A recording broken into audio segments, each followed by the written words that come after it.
Një aksident I rënd u regjistrua këtë të mërkurë në autostradën Tiranë-Elbasan pranë qendrës tregtare Teg, ku një betoniere ka rënë nga pjesa e sipërme e mbikalimit dhe përfundoi në autostradën poshtë. Nga pamjet e vendngjarjes shihet automjeti I tonazhit të rënd I përmbysur, ndërsa një mjet tjetër dyshohet se është zënë poshtë në momentin e rrëzimit. Ende nuk dihen shkaqet e aksidentit. Burime bëjnë me dije se nga ngjarja ka humbur jetën shoferi I betonieres, I cili nuk ka mundur të mbijetojë plagëve të marra pas rrëzimit të mjetit nga mbikalimi. Ndërkohë një person tjetër ka mbetur I plagosur dhe është transportuar drejt spitalit për të marrë ndihmë mjekësore. Sipas informacioneve paraprake, betonieria ka dalë nga rruga teksa lëvizte në pjesën e sipërme të mbikalimit dhe ka rënë mbi autostradën poshtë. Gjatë rrëzimit është përfshirë edhe një automjet tjetër tip Audi, I cili ka pësuar dëmtime të shumta dhe ka mbetur shoferi I plagosur. Ky nuk është aksidenti I parë I rënd në këtë mbikalim. Rreth 3 vite më parë në të njëjtën zonë ra nga mbikalimi, një automjet tip Audi duke shkaktuar vdekjen e 3 të rinjve. Ngjarja e sotme rikthen shqetësimin për sigurinë e kësaj pjese të autostradës dhe masat e marra për të parandaluar incidente të tilla.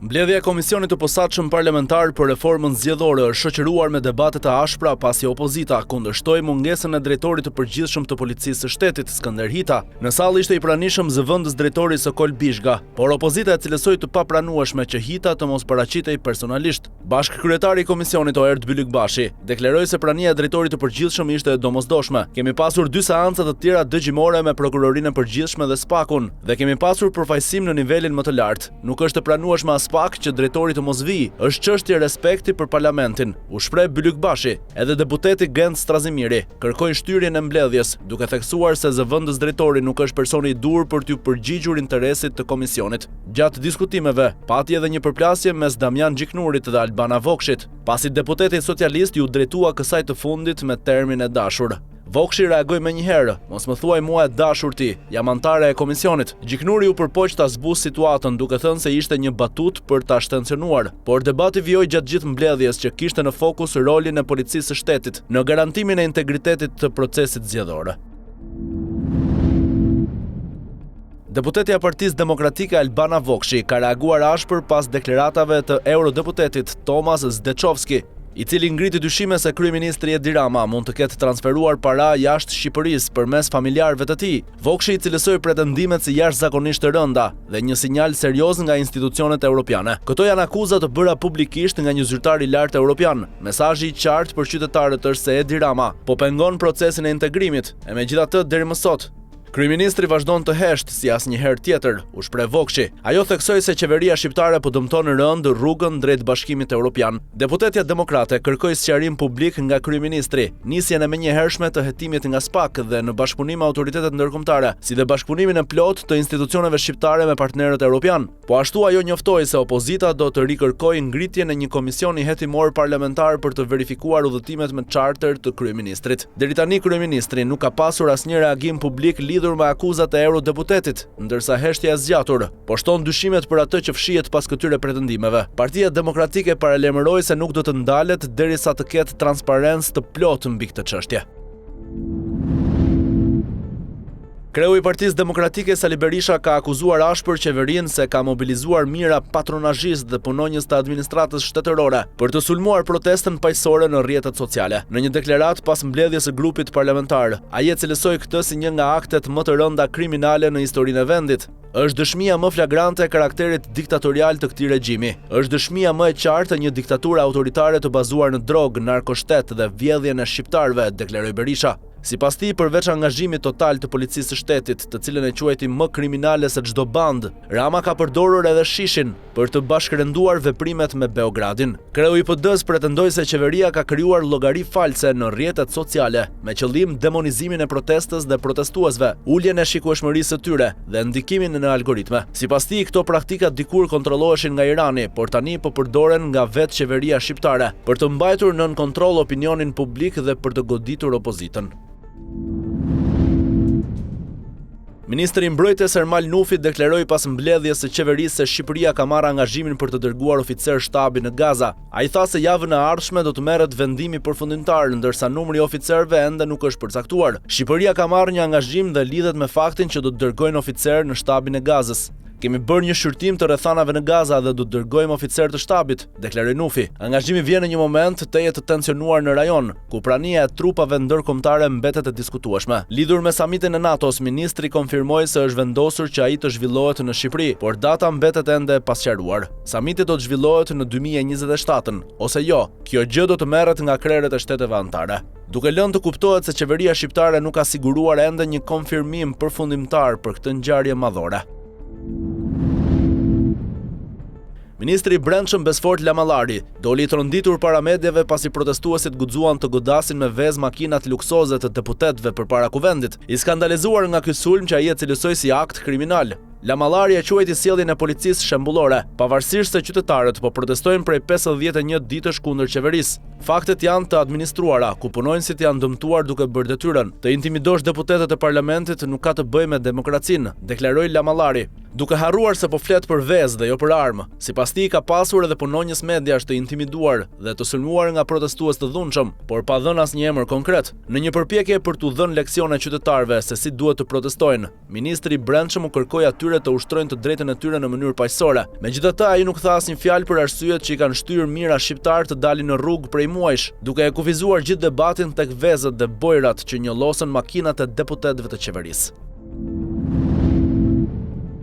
Kryeministri Edi Rama ka autorizuar me vendim të posaçëm lidhjen e një kontrate pa garë me kompaninë britaniko-spanjolle G37 Chambers, e cila do të ketë akses në formatet e raportimit dhe shkëmbimit të informacionit të SPAK-ut, Prokurorisë së Përgjithshme, Policisë së Shtetit dhe Europolit. Vendimi numër 563, datë 15 korrik 2026, i futur në fuqi menjëherë, autorizon ministrin e drejtësisë Toni Gogu të negociojë kontratën pa ankand dhe pa publikuar as vlerën financiare. Kjo është hera e parë që kjo kompani hyn në sistemin e drejtësisë shqiptare. Në qershor 2024 me vendim numër 402, Rama i dha G37 Chambers një kontratë prej 11.2 milion eurosh për të njëjtin shërbim, por deri më sot nuk ka asnjë raport mbi aktivitetin e saj pranë SPAK-ut, GKK-s, Prokurorisë së Përgjithshme apo Policisë së Shtetit. Pavarësisht kësaj, kryeministri ka vendosur t'i besojë sërish kësaj kompanie klienteliste. Objekti i kontratës përfshin vlerësimin dhe analizimin e formateve të raportimit, si dhe përmirësimin e mekanizmave të shkëmbimit të informacionit ndërmjet institucioneve përgjegjëse në luftën kundër kriminalitetit.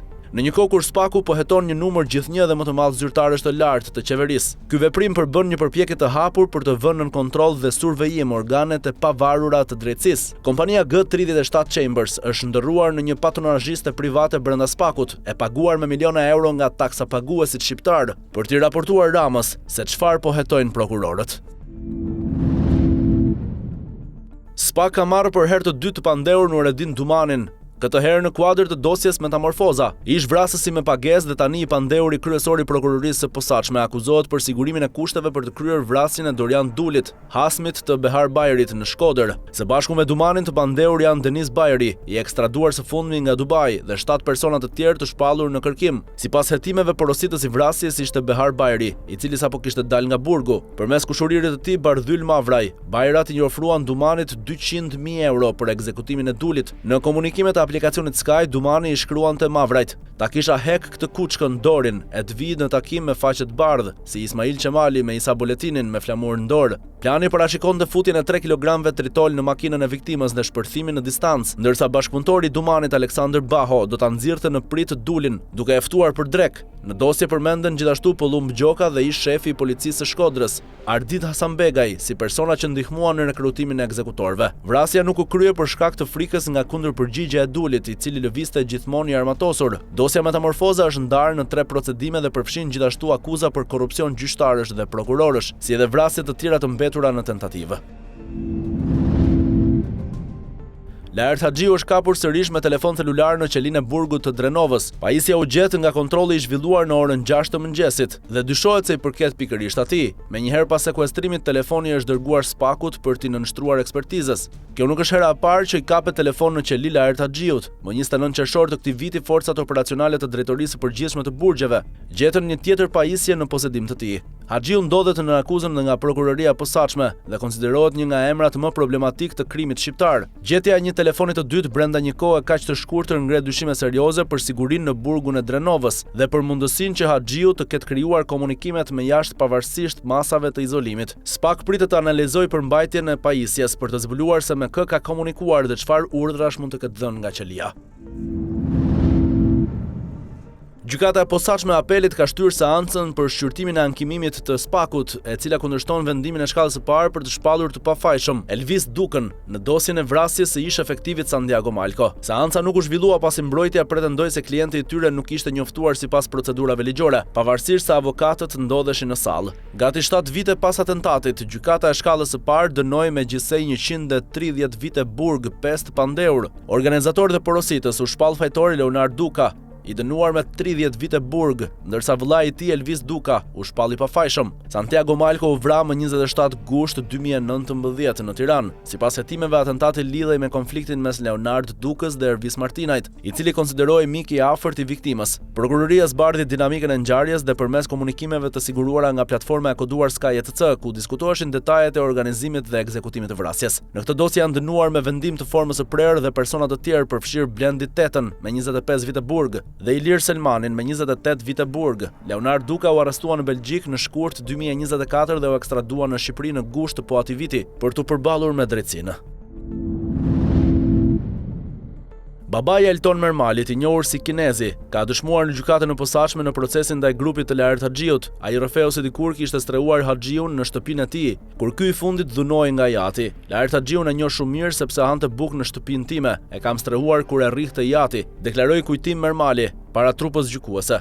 Elton Mermali, ish antar i bandës Aldo Bares, u vra më 17 tetor 2021, vetëm 5 muaj pasi doli nga burgu i Peqinit. Sipas SPAK-ut, ekzekutimi u krye nga Artan Tafani me urdhër të Lart Haxhiut. Babai i viktimës tregoi se i biri kishte ndryshuar identitetin pas daljes nga burgu, duke u regjistruar si Alban Semaku, dhe se i kishte thënë se Artan Tafanit do t'i gjente një punë. Më kishte thënë se Artan Tafani do t'i gjente një punë kur të takoheshin. Një natë përpara ngjarjes doli dhe nuk u kthye më në shtëpi. Më pas na njoftuan se kishte gjetur trupin e tij. Të dëshmoi kujtim Mermali. Ai shtoi se nuk ka dieni për motivet e vrasjes dhe se i biri nuk i kishte thënë asnjëherë se kërcënohej nga dikush. Mermali ishte dënuar më përpara për vrasjen e Artan Sulçes dhe ishte ekstraduar nga Italia në vitin 2006. Trupi i tij u gjet pranë lumit Shkumbin në Peqin, ndërsa hetimet e mëvonshme e lidhen vrasjen me grupin e Lart Haxhiut, bazuar edhe në dëshmitë të pandeurit të drejtësisë Artan Tafani.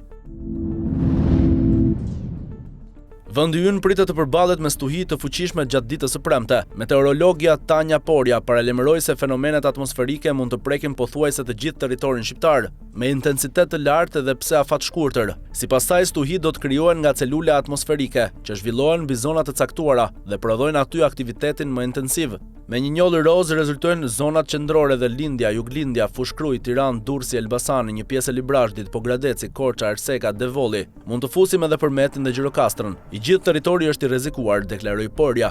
Megjithëse stuhitë do të jenë afat shkurtra, meteorologja paralajmëroi se ato mund të jenë shumë intensive. Fatmirësisht janë stuhi afat shkurtra ku në 20-40 minuta prodhojnë sasi të jashtëzakonshme rreshjesh dhe shpejtësi mjaft të larta të erës. Autoritetet këshillojnë qytetarët të tregojnë kujdes të shtuar gjatë këtyre ditëve.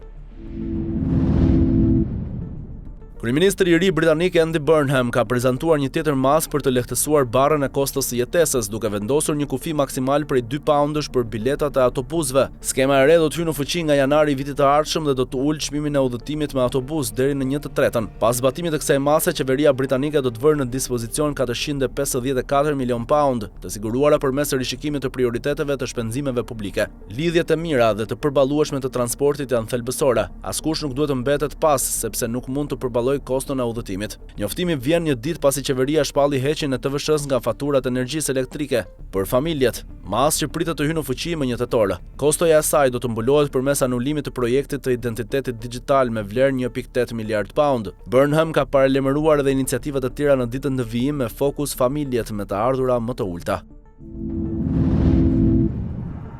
Një zhvillim dramatik ka tronditur Hungarinë, ku hetuesit e prokurorisë kryen mbastisje në qendrën e servereve dhe infrastrukturës kryesore informatike të partisë Fidesz të Viktor Orbanit. Sipas ish-partisë në pushtet, hetuesit mbërritën pa paralajmërim dhe synonin të sekuestronin sistemin e komunikimit dhe bazat e të dhënave të partisë. Tirania ka arritur sot në një nivel të ri. Një gjë e tillë nuk ka ndodhur në Hungari që nga rënja e komunizmit, deklaroi Fidesz.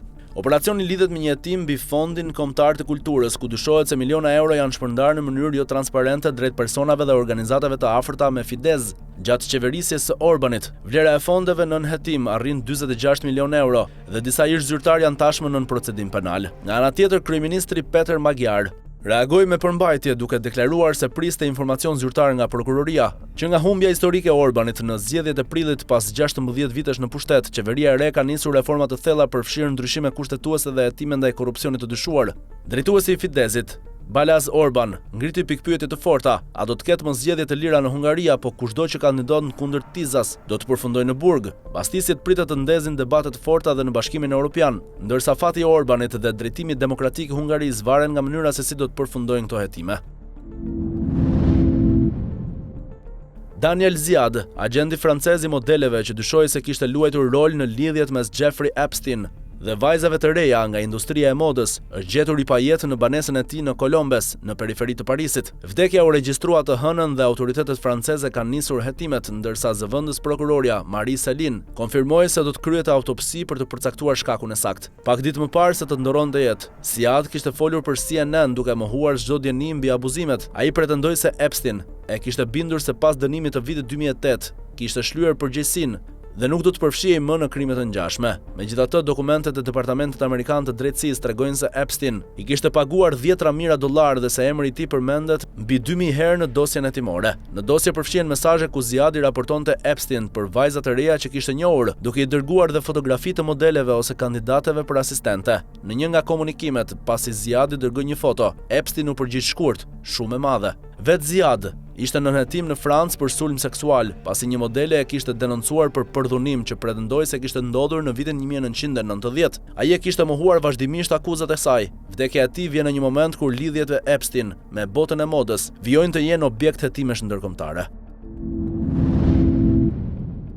Presidenti i Shteteve të Bashkuara Donald Trump dëshiron që presidenti i FIFA-s Gianni Infantino të jetë sekretari i ardhshëm i përgjithshëm i Organizatës së Kombeve të Bashkuara. Sipas gazetës New York Post, Trump beson se Infantino respektohet globalisht dhe ka aftësi të veçantë për të bashkuar njerëzit, cilësi që i duhen OKB-s pas mandatit të Antonio Guterres, që përfundon në fund të dhjetorit. Për të marrë postin, një kandidat duhet të sigurojë fillimisht mbështetjen e Këshillit të Sigurimit me 15 anëtarë dhe më pas miratimin e Asamblesë së Përgjithshme.